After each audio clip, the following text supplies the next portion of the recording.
창세기 35장 23절부터 보겠습니다. 교재 283페이지고요.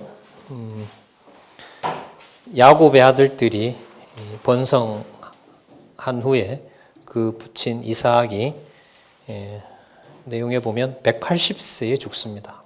하나님 꽤 오래 살게 하죠. 모든 성취 과정을 다 보게 했으니까. 그러니까 40에 돌아왔으니까요. 이후로 몇 년을 더 사는 거죠? 40에 돌아와서 180에 죽으니까 140년을 더 살게 하죠. 그리고 나중에 이 사건은 애굽 땅까지 가서 애굽 땅에서 죽으니까 하나님께서 언약하신 대로 이루신다는 것을 이 연수만큼 이제 보여준 거라고 보면 되겠죠.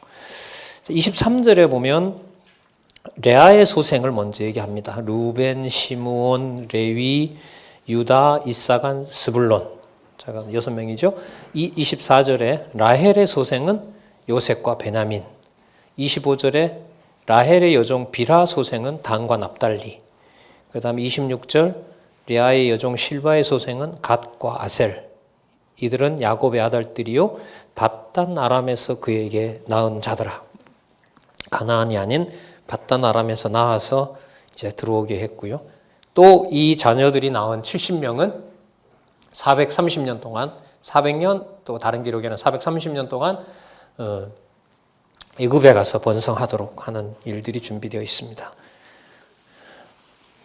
27절에 야곱이 기럇 아르바 마므레에 가서 아버지 이삭을 만납니다. 기럇 아르바는 아브라함과 이삭이 우거하던 헤브론을 말합니다. 그 헤브론과 기럇 아르바가 같은 데입니다. 아브라함이 그 돈을 주고 산 곳이죠. 28절 이삭의 나이 180세라. 이삭이 나이 많고 늙어 기운이 지남에 죽어 자기 열조에게로 돌아가니 그 아들 에서와 야곱이 그를 장사하였더라. 자, 이렇게 해서 먼저 35장에 야곱의 자손이 34장부터 연결을 좀 지으면 그 앞에도 연결 지을 수가 있지만 그 딸 디나 사건으로 그 어떻게 보면 너무 안 좋은 일이 생겼죠. 그 일을 통해서 정착하도록 하고 거기에서 야곱 자손들이 들어와 번성하고 정착된 지역에 준비된 지역에 모두 정착하고 자신은 아버지가 있는 곳에 와서 아브라함과 이삭, 야곱으로 이어지는 언약대로 이루신 여호와의 이름을 중간에 베델에 부르고 왔지만 바로 그곳에 헤브론이라 그랬죠. 아까 헤브론에 정착하는 내용까지 우리들이 살펴봤습니다.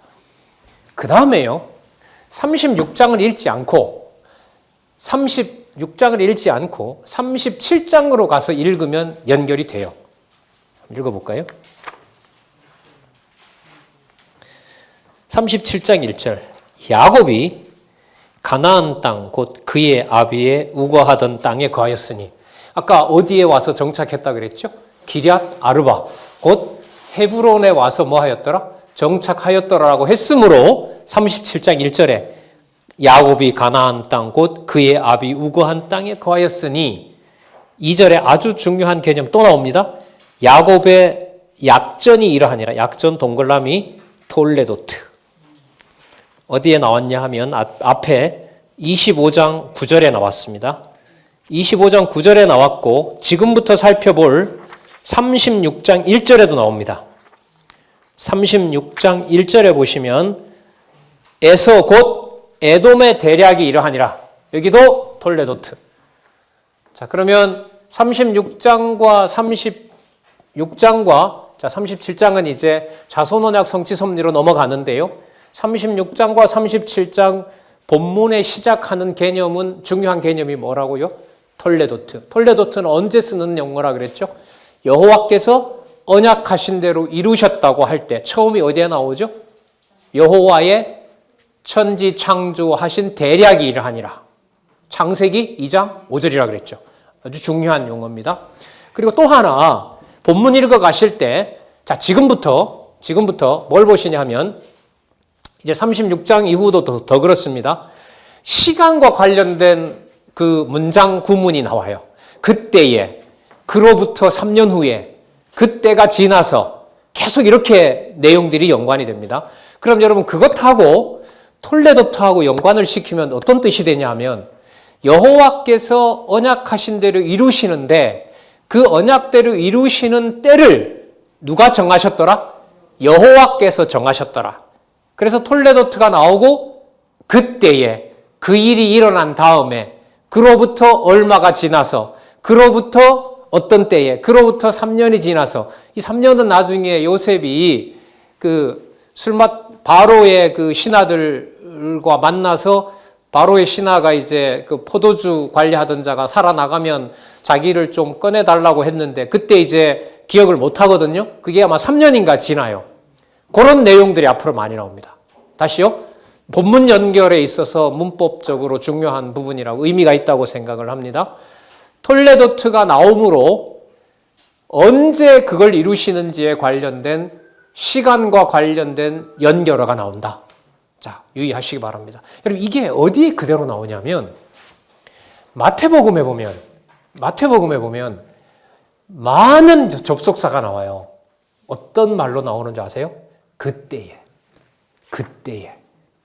세어보진 않았다. 한 20번 넘을걸요? 마태복음에. 그것은 누가 정해놓은 때를 말하는 걸까요? 그렇죠. 하나님이 정해놓은 때를 말하는 거죠. 그런데 그 때를 하나님 중심에서 깨달아지지 않으면 누구 유불리에 따라서 좋은 때도 나쁜 때라고 구분할까요? 우리 좋을 때로. 여러분 포항성진교회에 좋을 때가 있었죠. 언제예요, 권사님? 권사님이 대답하셨으니까 권사님이 대답하셔야 돼요. 좋은 때와 나쁜 때를 지금부터 이제 권사님 기준으로 한번 들어보겠습니다. 그렇죠. 그땐 좋은 거죠. 그 다음에 교인들이 없을 때는 나쁜 때죠. 진짜 누구 중심이에요? 진짜 권사님 중심인 거죠. 성경을 성경대로 깨닫게 하신다라고 하는 게 이만큼 중요해요. 성경이 바르게 해석됐을 때 내가 지나왔던 또 우리 역사가 지내왔던 포항성진교회가 지내왔던 때를 누구 중심으로 해석할 수 있냐면 여호와 계시 중심으로 이해할 수 있는 거죠. 그건 성경에 대한 흐름에 대한 힘이 바탕이 안 되면은 그렇게 해석할 수가 없어요. 언제 어디서 누가 어떻게 되도록 했느냐가 성경에 나오기 때문에 내 삶에 있어서도 내가 언제 왜 그렇게 그 사람과 그때 여호와께서 이렇게 넘어가니까요. 그래서 성경 본문에 익숙하지 않으면 언제 어디서 무슨 어떤 일로 이런 얘기에 대해서 여호와 하나님의 계시로 접근해 가기 어렵습니다. 그래서 성경을 볼 수밖에 없는 거예요. 한 구절 한 구절 시간에 구애받지 않고 글쎄요. 저는 그래서 봅니다. 이렇게 섭리하신 여호와께서 이렇게. 자, 볼게요. 하나는 좀 짚고 넘어갈까요? 에서 자손이 여러분 번성하는 것은 야곱과 에서가 이미 태에 있을 때 누가 번성하게 될 것이다? 에서가 번성하게 되리라고 약속한 내용입니다. 자, 그게 이루어지는 거예요. 그러면 여호와 계시 관점이 맞죠. 여호와 계시 관점은 야곱이 자손이 번성하기 때문에 에서 자손은 망해야 된다가 아니라 언약한 대로 이름으로 여호와 하나님 살아계신 증거가 된다. 자, 여기는 이게 이제 첫 번째 의미고 우리가 연결을 해갈 때 중요한 부분은 에서 자손이 번성하는 내용인 36장 내용 다음에 왜 요셉 사건이 나오는 걸까? 요셉 사건은 여러분 37장에서부터 창세기 끝날 때까지거든요. 37장에서부터 50장까지니까 분량이 꽤 많잖아요. 그 내용하고 무슨 내용하고 에서 자손이 번창한 것하고 무슨 관계가 있겠습니까? 아까 본문의 연결로 보면 36장을 빼도 35장 읽고 37장 읽어도 연결이 됐어요? 안 됐어요? 됐잖아요. 기럇 아르바, 헤브론에 와서 살았더라. 헤브론에 살면서 야곱이 이런 일이 있었는데 요셉을 사랑스럽게 여겼더라. 내용상에 전혀 문제가 없어요. 그런데 36장에 누가 번창하는 게 나와요? 에서 번창이 나와요. 그러면 당장 물을 거 아니에요. 에서 번창하고 요셉 사건이 거의 창세기 마지막까지 나오는데 그 내용하고 에서하고 무슨 상관이 있느냐. 에서 내용이 상관이 없다면 36장은 빼도 된다. 뺄 수는 없죠. 먼저 그러면 에서 자손이 번성하는 내용을 먼저 보도록 하겠습니다.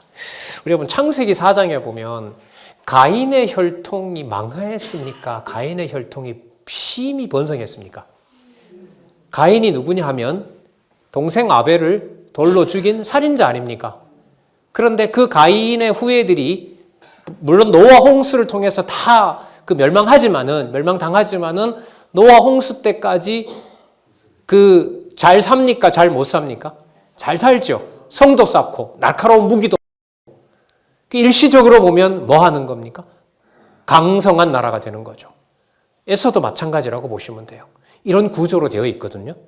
자, 36장 1절 먼저 에서 곧 에돔의 대략이 이러하니라. 대략 체크하셨죠? 돌레도트 여호와 언약과 관련된 내용이라는 거죠. 하지만 그 열조의 언약을 받은 바로 그 민족은 아닙니다.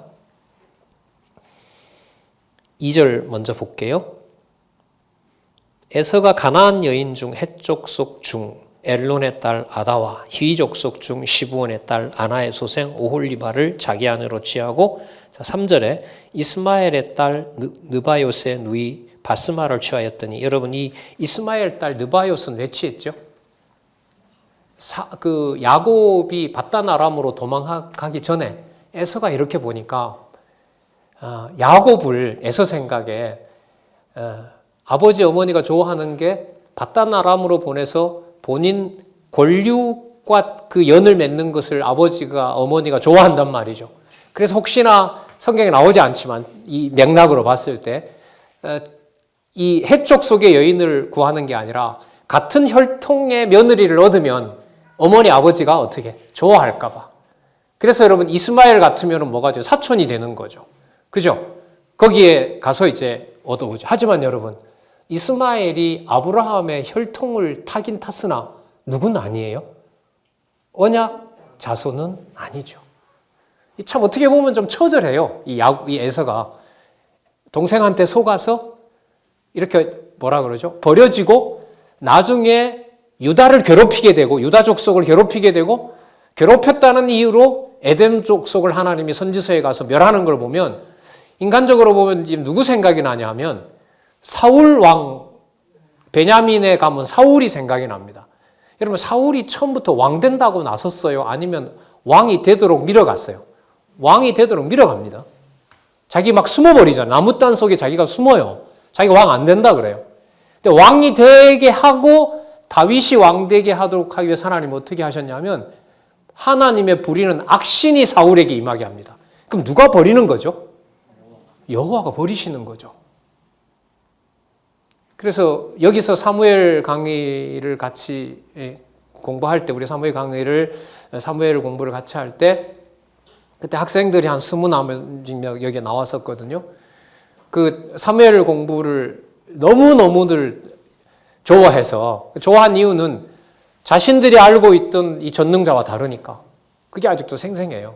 그래서 그때 이 청년들하고 공부를 하게 된 어떤 과목 중에 하나가 하나님께서 사울 왕을 어떻게 버리시고 다윗을 왕으로 준비하는지 그때 그렇게 되게 재밌게 공부한 기억이 또 나네요. 예. 자, 어떻게 보면 유사한 구조라고 할 수 있습니다. 자, 4절에 보시면은 아다는 엘리바스를 에서에게서 낳았고 여러분 엘리바스는요. 이게 이름은 어쨌든 똑같은 이름이에요. 욥 친구 중에 그 대만 사람 엘리바스라고 나오죠. 그래서 여러분 이 보수주의 학자들은 지금 이게 누구 시대냐면 야곱 시대잖아요. 야곱 시대이기도 하고 어쨌든 아브라함과 모세 사이에 있었던 일들인 거죠. 이게 이 이름들이. 그래서 욥기의 기록 배경을 모세 시기로 보는 것이 보수주의 신학의 유력한 예입니다. 그 다음에 대만 사람 엘리바스도 그렇고요. 또 소발도 그렇고 욥도 그렇고 욥은 어디 사람이라 그랬죠? 욥. 어느 땅에?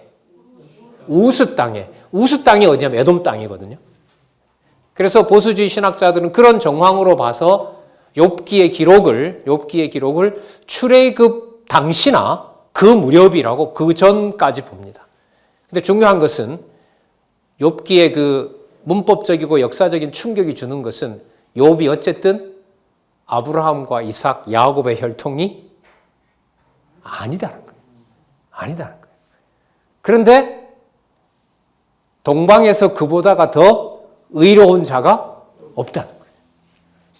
이 해석이 왜 전능성 찬양과 관련해서 우스 땅 욥이라는 인물이 나오고, 자, 우리가 좀 더 질문을 더 들어가서 보면 역대기에 나타나 있는 욥하고 연결이 돼야 될까? 왜냐하면 에스라, 느헤미야, 에스더, 역대기 에스라, 느헤미야, 에스더는요, 말라기 시대에 쓰여진 기록이라고 보면 그건 역대기 1장 1절에 나오는 아담과 연관해서 봤을 때 이건 누구 예표로서 볼 수밖에 없어요. 이후 역사는 메시아 예표로 볼 수밖에 없어요. 그럼 그게 그렇게 연결이 되어줘야 돼요. 그럴 때 욥기의 기록을 이방인으로 하여금 성경에 권위 있는 말씀으로, 글쎄요, 누가 기록했는지는 모르겠지만 작자 이상입니다.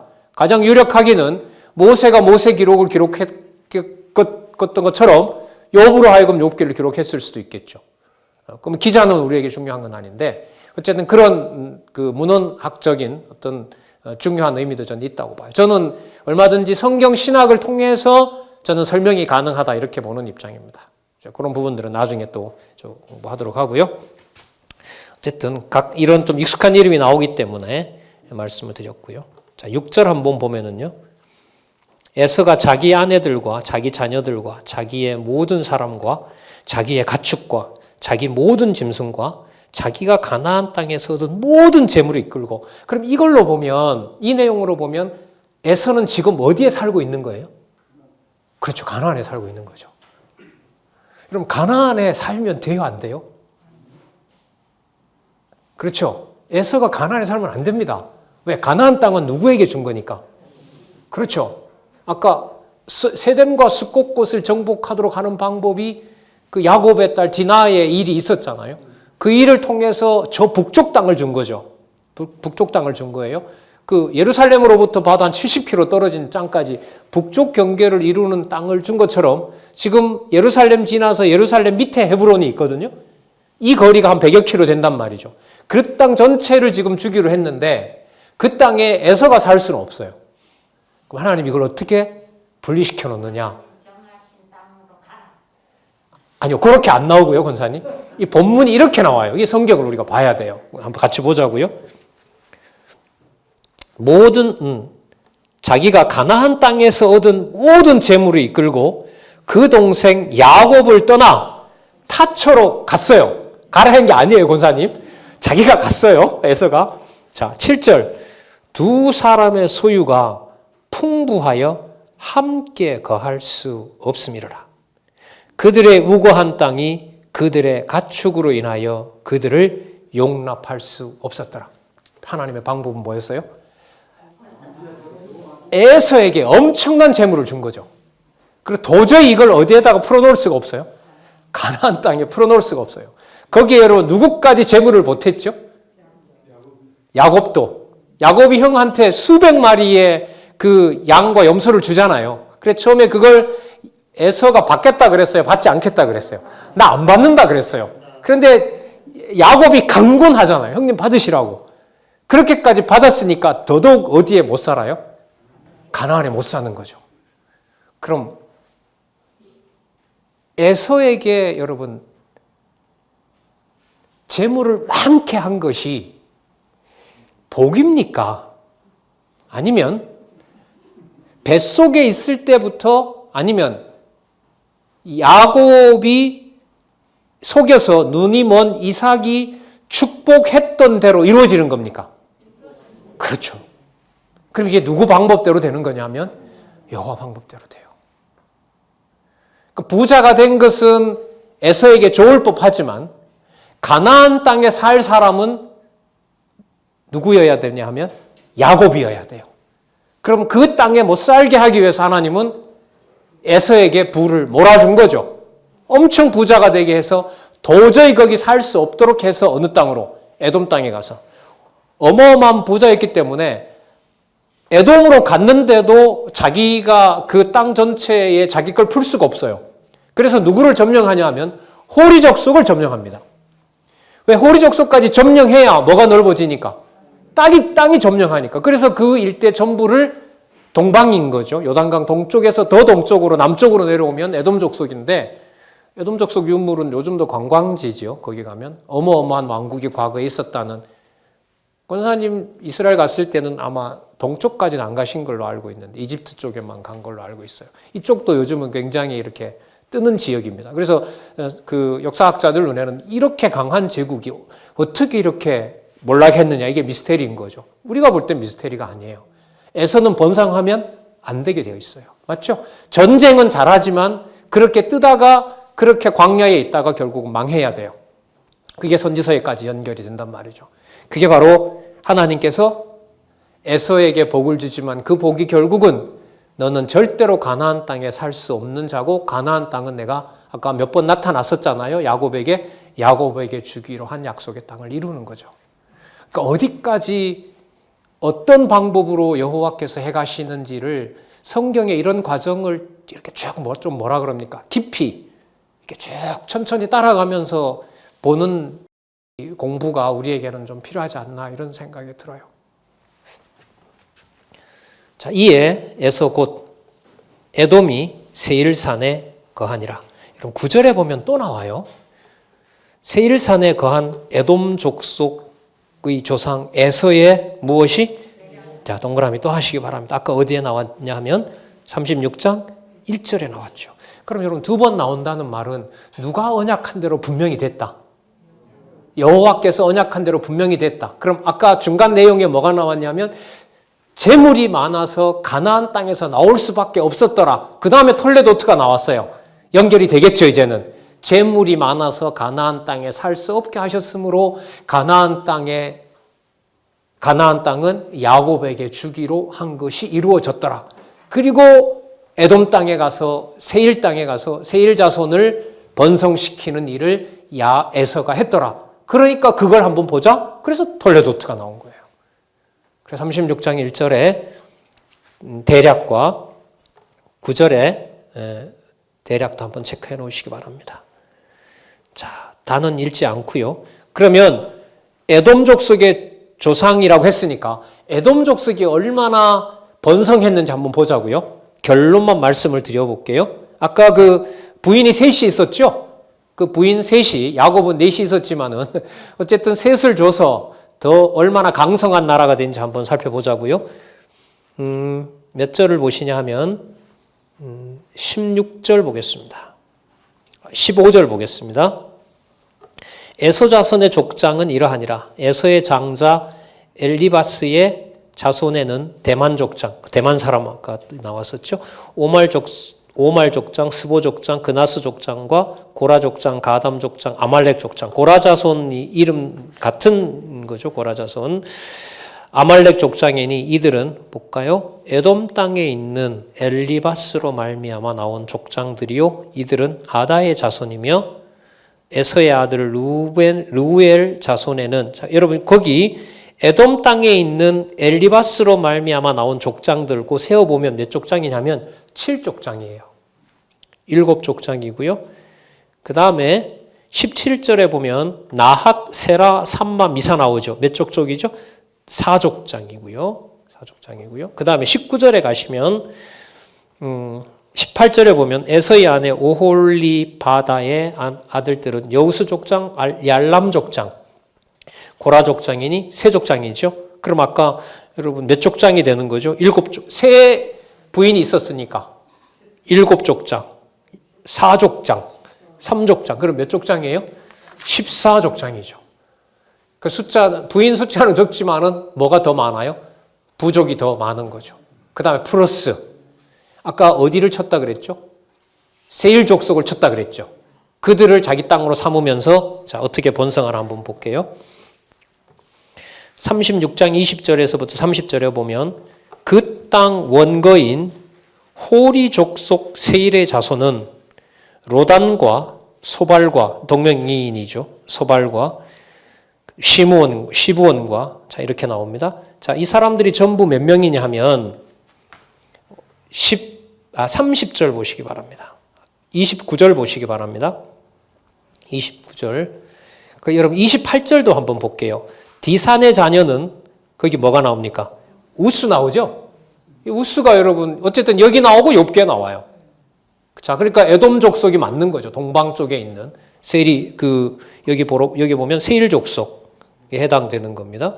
자, 우스와 아란이니 호리 족속의 족장들은 로단 족장, 소발 족장, 시브온 족장, 아나 족장, 디손, 에셀, 디산 전부 몇 명이냐면 7명입니다. 7족장.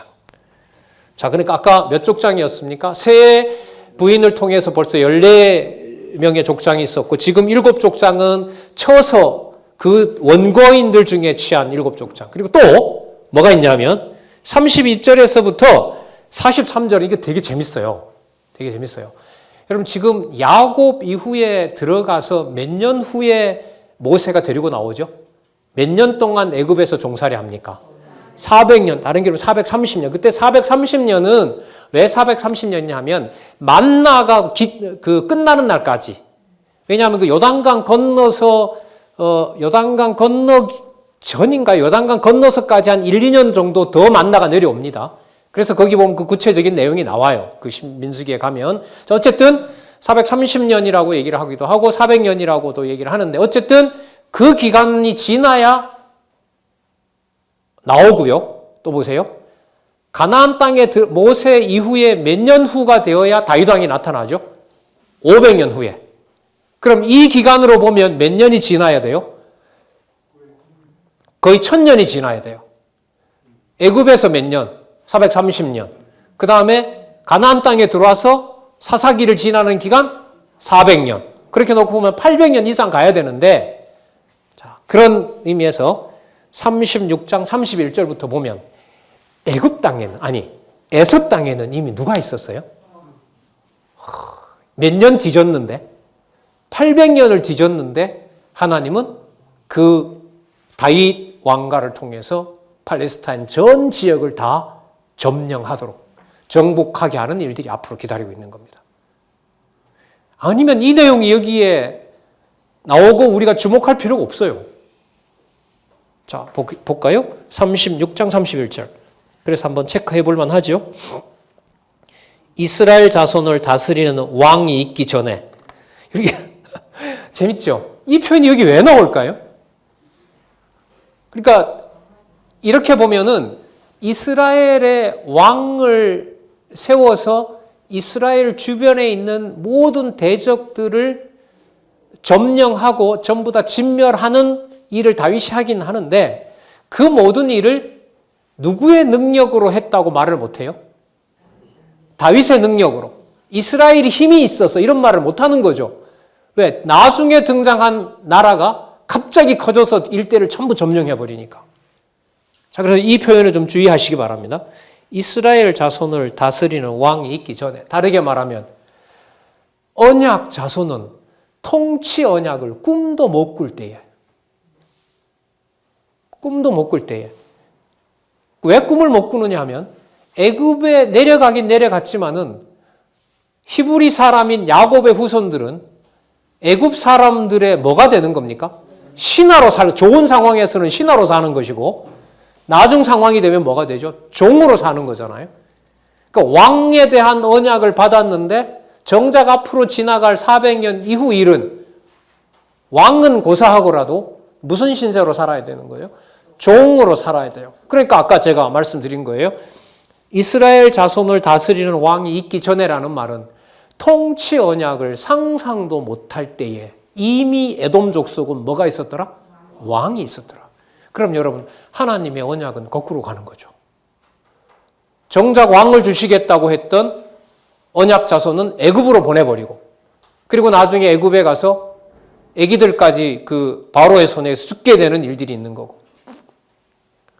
자, 이게 바로 여호와 하나님께서 언약 자손을 당신의 방법으로 생육하고 번성하게 하는 아주 중요한 배경이 되는 겁니다.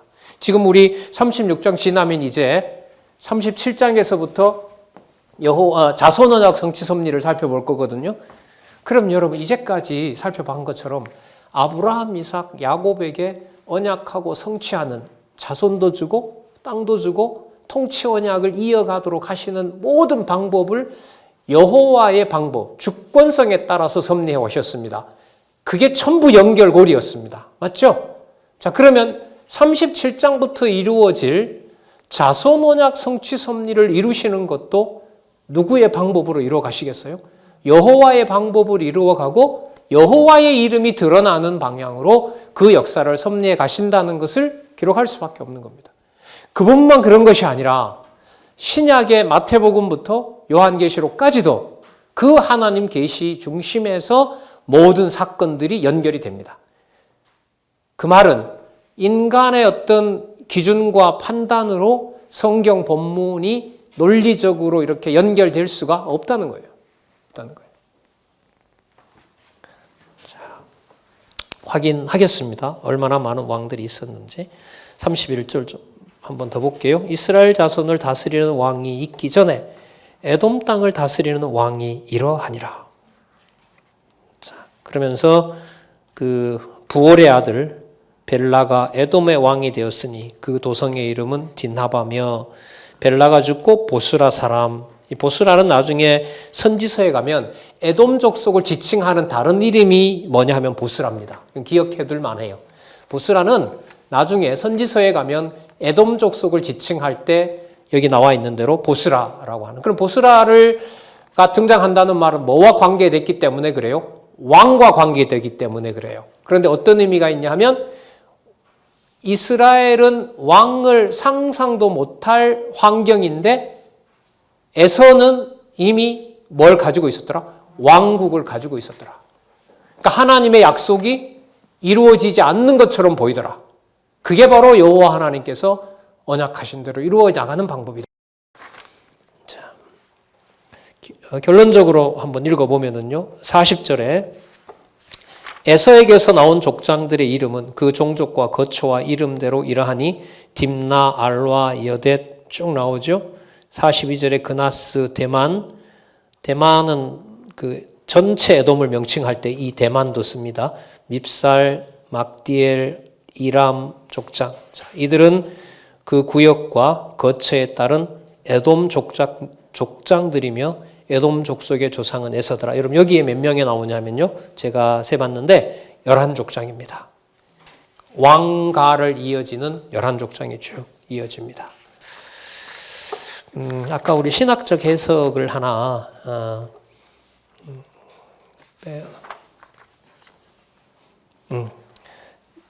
여러분 아까 그 르우벤이 서모 비라와 통관한 내용 나왔었죠. 283페이지 한번 보십니다. 이 신학 주석을 한번 보고 넘어가도록 하겠습니다. 제가 설명드린 것하고 이것하고 연결을 좀 지어볼게요. 283페이지. 이러한 언약 자손의 불의는 르우벤의 불의는 283페이지 두 번째 줄.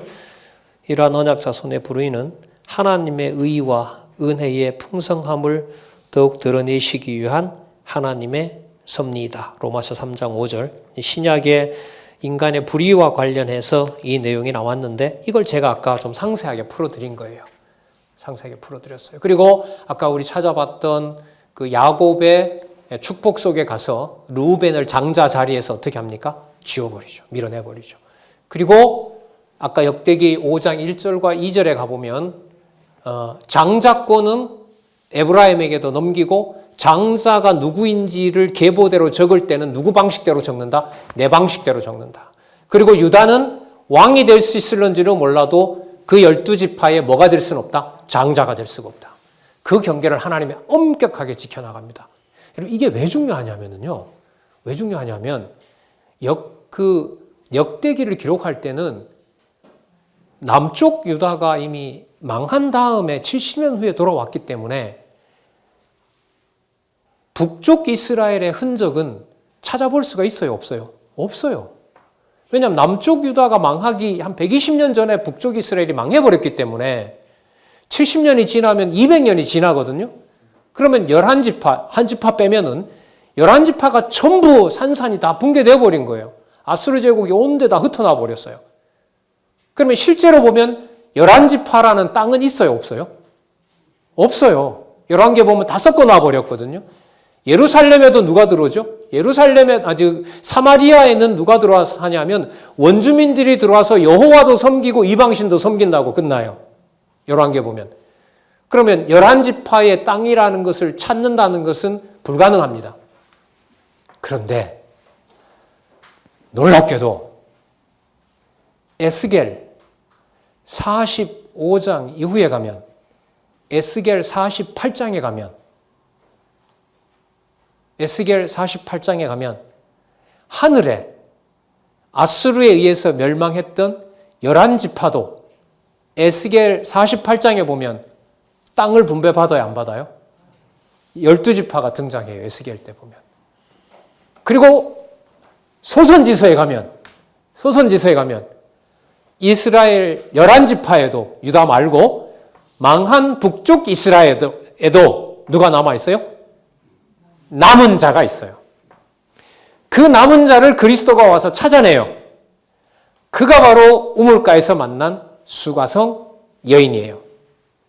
그 요한복음에 보면 예수께서 사마리아 땅에 들어갑니다. 여자가 예수님을 모시고 가요. 그런데 예수님은 떠나고자 합니다.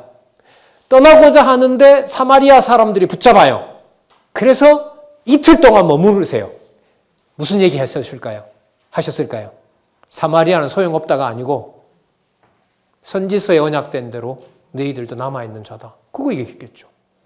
그리고 성령이 임했습니다. 성령이 임했어요. 예루살렘에 고난이 오자 전부 다 사도들 빼고 전부 어디로 갑니까? 전부 북쪽으로 도망가고 블레셋 바닷가 쪽으로 도망갑니다. 블레셋이 있었던 그 바닷가 지역으로 남쪽에서부터 이집트에서부터 저 위에 스불론 납달리 드론 시돈 땅까지의 이 바닷가 쪽은 누가 전도를 하냐 하면 사도가 아니에요. 에디오피아 네시에게 세례를 줬던 집사님이 있죠.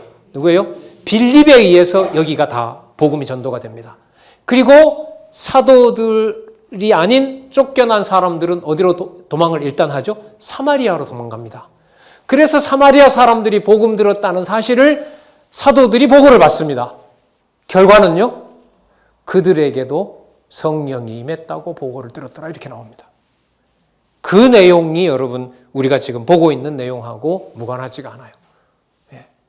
그러니까 이게 문법적인 것뿐만 아니라 역사적인 내용도 제가 봤을 때는 우리가 글쎄요, 다음 세대들이 이제 성경신학을 공부해 나갈 때 이런 부분들이 아까 여러분 로마서 힌트도 나왔었지만 그런 힌트를 잡아서 더 치밀하게 공부해 나갈 수 있었으면 참 좋겠어요.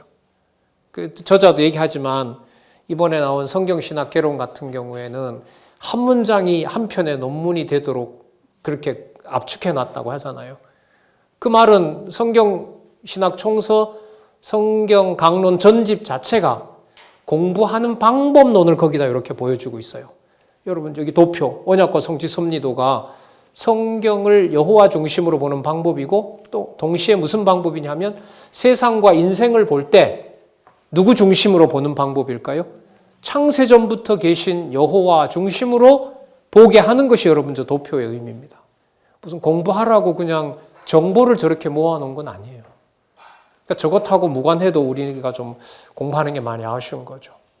저 도표를 해설한 강의도 한 2시간, 한 4, 5년 전에 하긴 했는데, 다음에 또 기회가 되면 여러분들하고 저도 그 강의를 들었기 때문에 한번 소개할 날이 있을 겁니다. 이거는 본문의 연결이 여호와 중심으로 되면 될수록 저 그림은 더 들어옵니다. 제가 포항에 93년에 왔는데 그 93년도 94년도에 뭐가 나왔냐면 성경 의미 분석 성경 개론 3차 개정판이 나왔어요. 지금 있는 이거 책 그전이죠. 1994년에 나왔고 2005년에 나왔고 2019년에 나왔으니까 1994년에 뭐가 등장하냐면 여호와의 언약과 성취 섭리도가 94년도에 나온 개론에 나와요.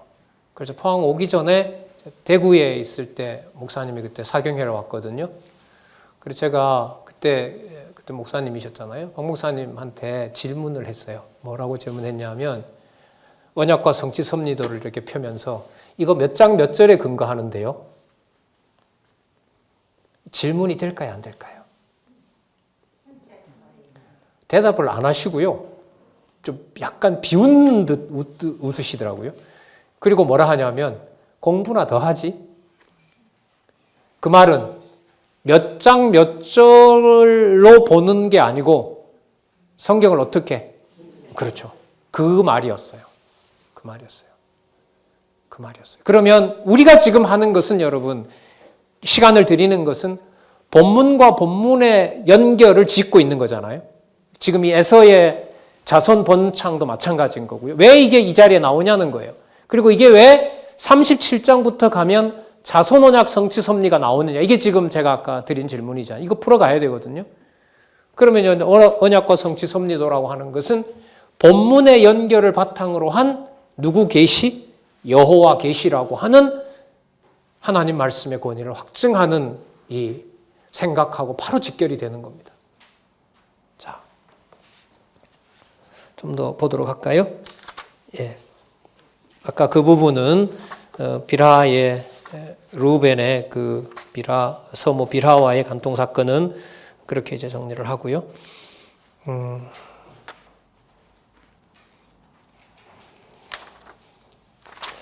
36장이 이제 마쳤는데, 자, 우리 여기 한번 보도록 할까요?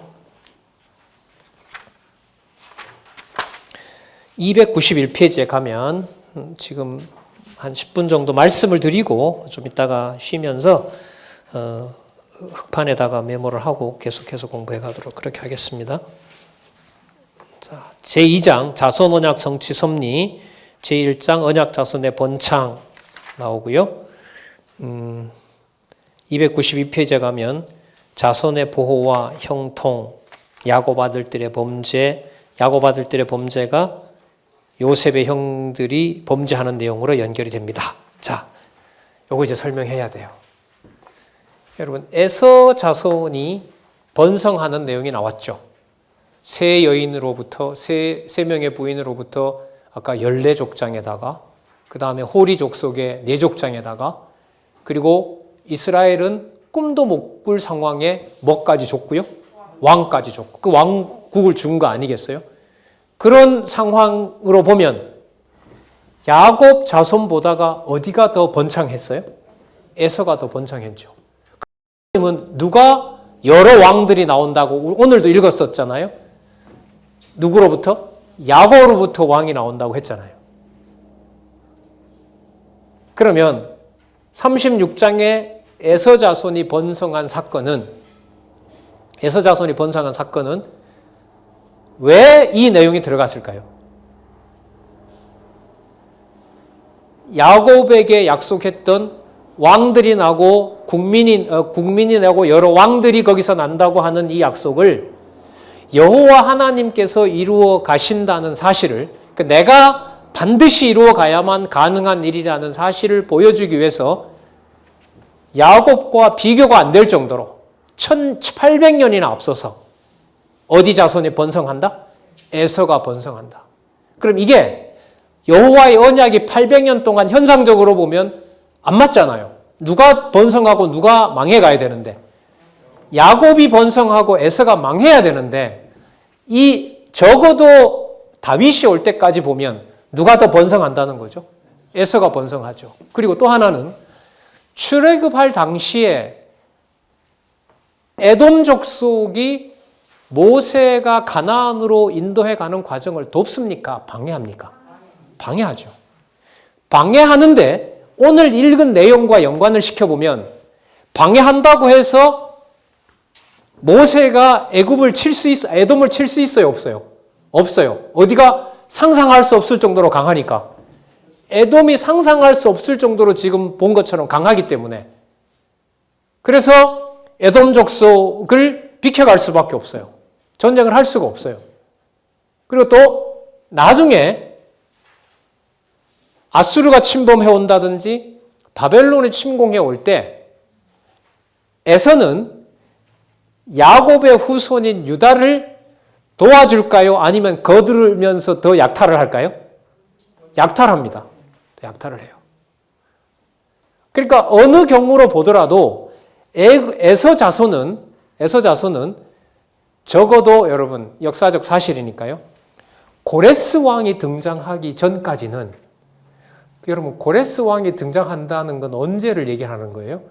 536년에 돌아오거든요. 지금 이 경우로 보면 지금 이게 아브라함은 한 2000년 경으로 보고 100년을 빼면 한 1900년 경이란 말이죠. 1900년 경우고 고레스가 등장하는 게 한 600년 경우예요.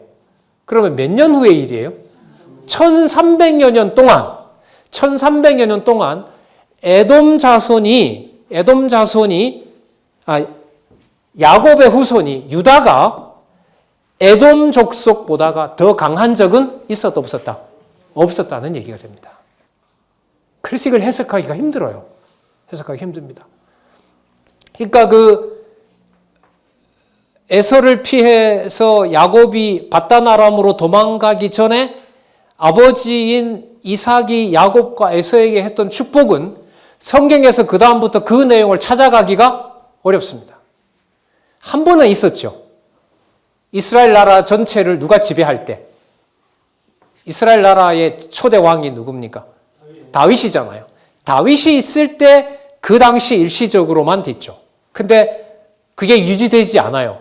누가 오면서? 솔로몬이 왕 들어오면서 모든 지역은 다 그냥 그리고 나라 갈라지게 되고 아수르 침략하고 바빌론 침략하고 자 그런데 이사야서부터 예언을 통한 언약에 가면 때리고 뭐 할 때? 싸맬 때 싸매는 방법 중에 하나가 그 고레스를 통해서 유다를 괴롭혔던 이방인들 모압, 암몬, 블레셋, 아람 그리고 여기 누구까지?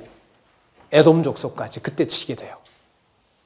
그리고 그 일은 나중에 그리스도가 오셔서 혈통 중심이 아닌 하나님의 언약 자손들을 모으게 되는 바로 그 일들을 여호와께서 준비하고 계신 겁니다. 예수님 당시로 보면 또 한 번 이 에서의 후예들이 에돔 족속이 유대인들을 괴롭히는 일이 또 벌어지죠. 왜냐하면 헤롯 왕이 누구의 후손이에요? 에돔 족속의 후예거든. 에돔 족속의 후예입니다.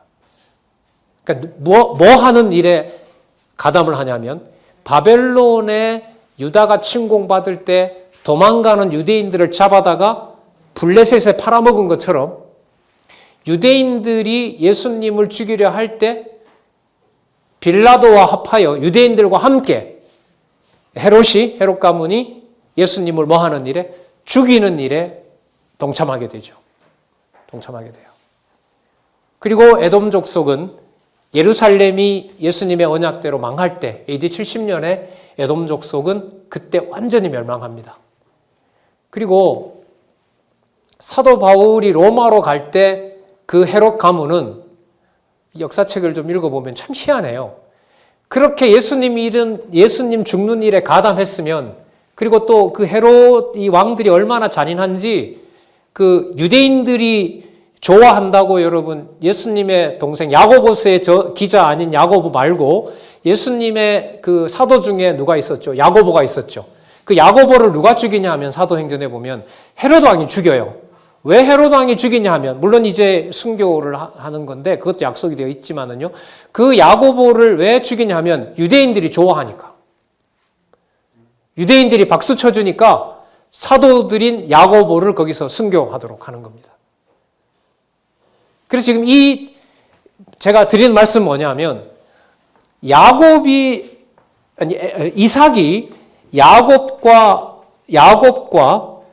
에서에게 했던 그 축복의 내용으로 보면 구약 전체로 역사나 예수님 오실 때까지 역사로 보더라도 누가 역사적으로 보면 시기로 보면 더 강했어요? 야곱 이후에 유다가 아니라 누가요? 에서가 강했어요. 에서가 강했어요. 그러면 여러분 이게 무슨 문제가 아니에요? 세상에 강하다? 세상에서 하나님이 함께 하신다라는 게 누가 생각하는 방식이 아니에요. 우리가 생각하는 방식이 아니에요.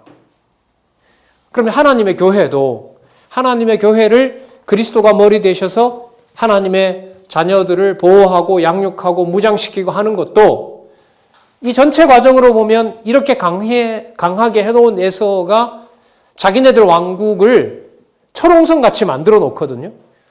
아까 그 이사야서와 예레미야서에 보면 뭐가 나오냐면, 아까 대만 사람이라고 그랬고, 아까 그 에서 족속이 어떻게 얘기하냐면, 그 지형도 뒤에는 바위산이 있고, 앞에는 계곡이고, 그러니까 적군들이 침략해 오기가 쉽겠어요, 어렵겠어요?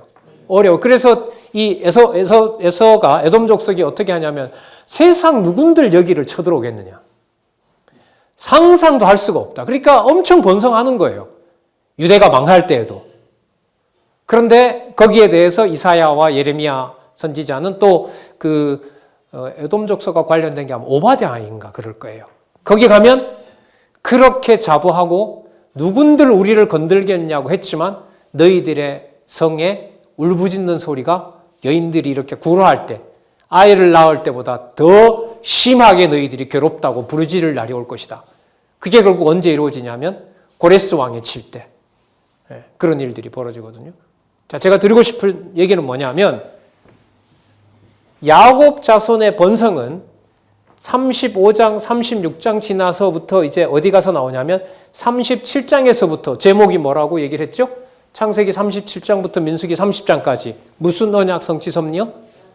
자손 언약 성취 섭리. 이제 시작이 돼요. 그렇게 해서 800년이나 지나야 돼요. 그래야 누가 와요? 왕이 와요. 그래서 왕을 세워준다라는 것을 하나님이 세워주지 않으면 도저히 세울 수 없다는 것을 보여줘요. 어디에서요? 36장에서. 그래서 연결고리가 중요해요. 이렇게 뒤처진 나라고 이렇게 왕을 세울 수 없는 주위에 강한 나라들이 많은 상황에서 여호와께서는 이제 하나씩 이루어가는 거죠. 그 첫 번째 사건이 뭐냐면 12명의 형제들이 요셉을 죽이려고 하다가 죽이지는 못하고 이제 죽이지는 않고 애굽으로 보내면서 여러분 292페이지 한번 보시기 바랍니다. 292페이지에 창세기 37장에서부터 50장까지 오늘 남은 시간과 내일 아마 이 부분을 살펴볼 텐데요. 제목에 한번 유의하시기 바랍니다. 뭐와 뭐예요? 보호와 형통이에요. 그럼 이것하고 연관시켜 볼까요? 에서 자손이 이 번성한 이 경우로 보면 하나님께서 보호해 주지 않으면은 누구의 후손이 번성하기가 힘들어요? 야곱의 후손이 번성하기가 힘들어요. 자, 그리고 형통은 요셉의 경우를 생각하면 우리가 생각한다는 의미에서 형통이 아니에요. 그럼 형통의 기준은 뭐냐 하면 누구의 이름을 아브라함, 이삭, 야곱을 통해서 보여준 것처럼 끊이지 않고 기억나게 해주는 걸까요? 여호와의 이름을 기억나게 해주는 것이 보호와 형통입니다. 그게 나중에 요셉의 형들 입에서도 나오고 야곱의 입에서도 나오고 요셉의 입에서도 나옵니다. 이게 37장에서부터 50장까지입니다. 아까 말씀드린 대로 얘기를 하면 톨레도트가 나왔다 그랬죠? 톨레도트는 여호와께서 언약한 대로 이룬다라는 얘기입니다. 그럼 지금부터 37장에서부터 50장은 언제 어떤 방법으로 이루어 가시는지를 확인하면 돼요.